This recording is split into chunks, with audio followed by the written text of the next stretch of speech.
அர்ஜுனன் போர்க்களத்தில் போய் நிற்கிறான். அப்படி வில்லேந்தி எய்த்தாப்புல பார்க்குறான்.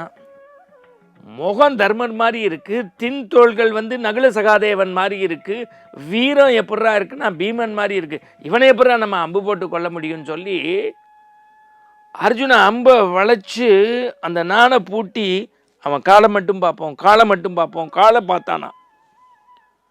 தினசரி இவன் காலில் எழுந்தோன்னு கண் வழித்தோன்னு வணங்குவானல்ல, சிறிய பாதம். குந்தி தேவி, கர்ணனே குந்தி மகன் தானே, அந்த குந்தி தேவியினுடைய பாதத்தை விஞ்சக்கூடிய பாதமாக இருந்ததா இந்த கர்ணனுடைய பாதம். பாச மிகுதியினால போர்க்களத்திலிருந்து பாசறைக்கு திரும்பிட்டான். யாரு? அர்ஜுனன். தர்மன் கேட்டானா, அர்ஜுனா வீழ்த்திட்டியா? இல்லைன்னா நான் உன்னை வீழ்த்துற மாதிரி இருக்கணும். அப்படி அம்பை எடுத்துட்டானா. யாரு? ராஜ்யமே போனாலும் பரவாயில்ல, சண்டை வேண்டான்னவன், மனைவியை துகிலிருந்த போது பேசாமல் இருந்தவன், தன்னை விட பெரியவங்களை வணங்கினவன், போர்க்களத்தில் கர்ணன் ஓட ஓட விரட்டணுன்னு அவனை கொல்லாமல் வந்தேன்னா உடன் பிறந்த ஒன்றையோ கொன்று போடுவேன்னான்னு வளைச்சான் பாருங்க. இதுதான் ஆழ்மனம்.